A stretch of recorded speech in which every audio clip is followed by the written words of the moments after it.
Hey y'all, step right into my world as I open up about my infertility journey and share the challenge of coming back to YouTube after such a personal experience. So, you ready? Go ahead, grab some water, coffee, tea, or whatever drink you prefer depending on where you're watching this video. All right, buckle up and let's do this.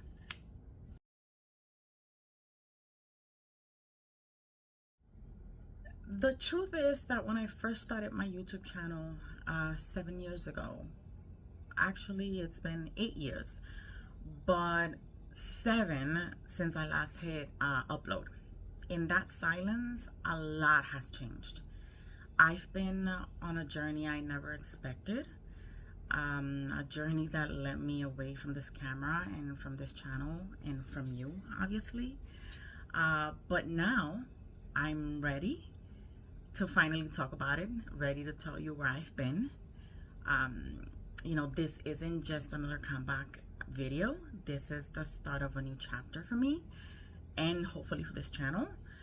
And it starts not with an apology, but with a story. When I first started this channel, I didn't have a clear vision in mind. I knew that I wanted to share some parts of my life. I wanted to do reviews. I wanted to do unboxing of the products that I use, but I didn't have a clear vision beyond that. I truly started the channel on impulse as something fun to do, then life happened. At the time, my husband and I had been actively trying to have a baby. The emotional toll from that journey was exhausting. If you could just imagine, between tracking my cycles and peeing on ovulation sticks and obsessing about when to have sex, I lost the passion for creativity. I never really lost the passion for content creation, but I was laser focused on wanting to have a baby for years. That's all I concentrated on. The monotony took such a huge toll on our lives that it sucked the creativity right out of me. I would literally get mad at my husband if he was working and I was ovulating. Notice I said it in quotation marks because at that time I had no idea if I was actually ovulating or not. I was going by what an app was telling me or stories from other women online. Does this sound familiar? Then the global pandemic happened. That was such a hard time for the entire world. So much unrest and pain. We lost a lot of people, unfortunately, at the time. Honestly, my life had become a reel from the movie Groundhog Day, but about fertility and trying to conceive. I doubled down on things. Like every conversation, every quiet moment was filled with, what else can I do to conceive? I stopped living my life and was merely existing. Day in and day out, sex had become a task. And the burnout from the hamster wheel, literally, was over and over and over. It was total. I wasn't just being tired. It was this deep, soul-crushing exhaustion. I felt like a shell of myself. The things I once enjoyed, like going to brunches, family gatherings and baby showers, they all became unbearable things to do. There was a period in time where we were being invited to baby showers and birthday parties, literally nonstop. I would burst into tears from the pain of seeing other women happy.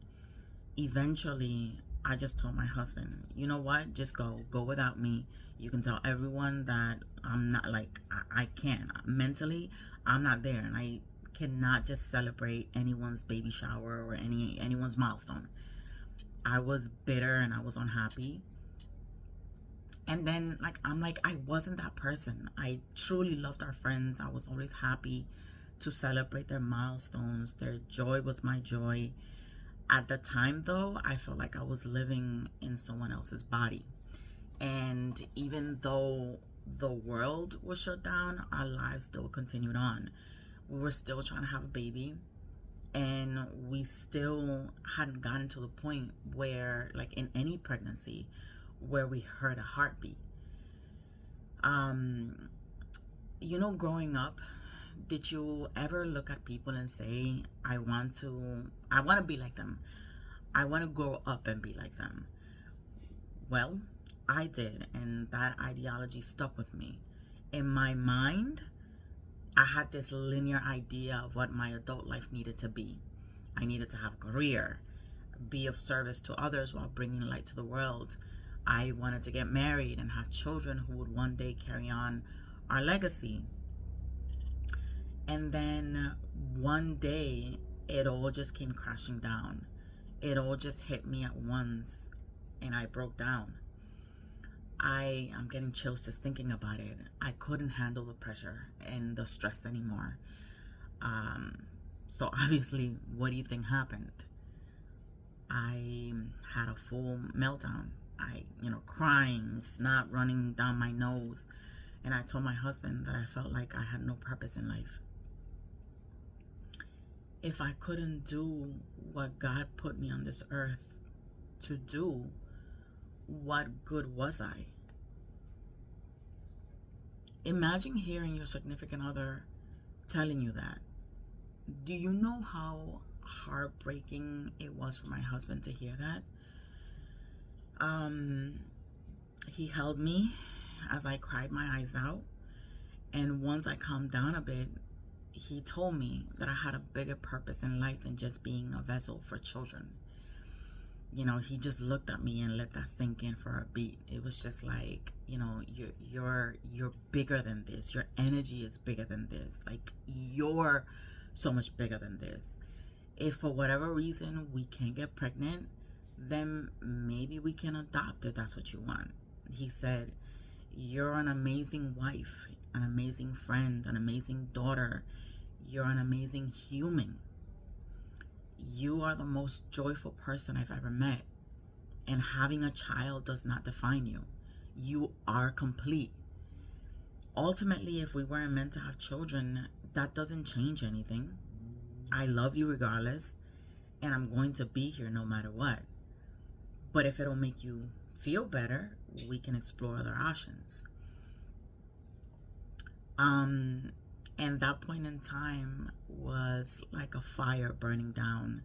Like, yes, it was destroying the entire house and everything in it, but that also gave way to another house, a more fulfilling house.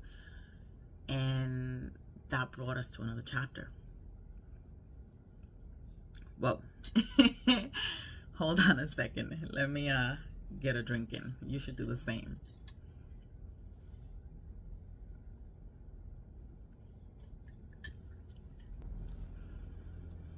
Well, with all that being said, I've decided this is a great time to return to YouTube. So what does this mean for the channel? It means we're starting over, not from zero, but with a new foundation and a new purpose.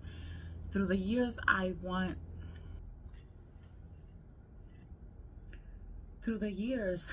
realized so many different things, but one of the biggest is I have so much to give. How can I help others? Is it answering fertility questions, having gone through fertility treatments myself, or giving advice on dealing with people and having tough conversations? This is step one in rebuilding this space, and we're going to do it one story at a time. The new vision for this channel is simple. We're going to focus on crafting content that feels meaningful, memorable, resonant, helpful, and supportive. This is a critical moment of deciding to commit fully to the comeback, despite the challenges. It's a promise to myself to build a library of stories that I'm genuinely proud of and that you hopefully will find worth watching. So what can you expect to see? 5 things. And number 5, I think, is a gem. Think of it like a collection of chapters. Today might explore video essays that really get to the heart of a single topic, like infertility. We would create short cinematic documentaries about interesting content, like the importance of male support when going through fertility issues. We could tell personal emotional stories, not because they're vloggable, but because they hold a universal truth or a lesson learned. The format might change, but the core will always be the same. Every video will have a narrative arc that takes you on a journey. The goal is to make you feel something, to make you think, to leave you with more than you came with. Right now, I've developed a realistic content calendar because, obviously, I'm aware what it's like having 24-hour nursing while living in a 500 square foot apartment in New York City. But I think the most important one to me is women empowerment and the importance of sisterhood. Why this new direction? Because it feels right. It's a way of creating that I can stay passionate about for the long haul.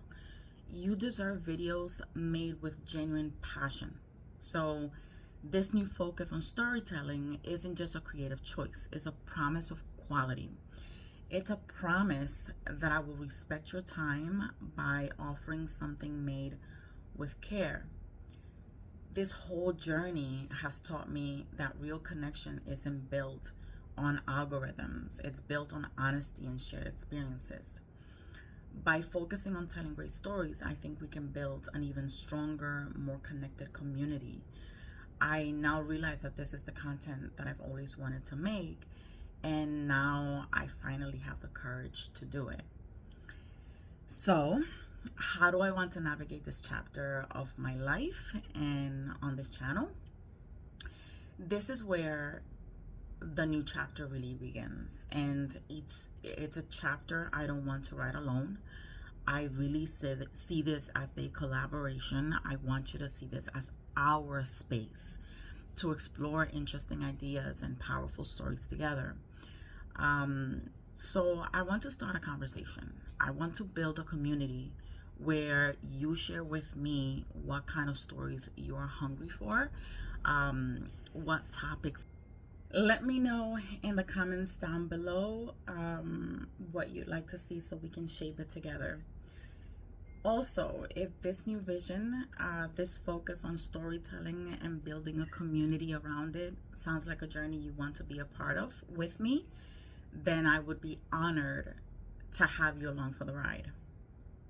If you believe a good story filled with ups and downs, challenges, and incredible milestones can connect us and help us understand the world a little better, then please, please, please, please, please consider subscribing to join this new chapter.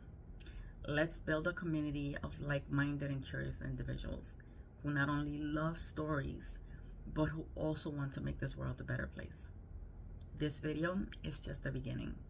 The first real story, the first video in our new style, it's already in the works, and I can't wait to share it with you. This is the start of a new narrative. Please welcome to chapter 1. I love you, and I'll see you next week. Mwah. Bye.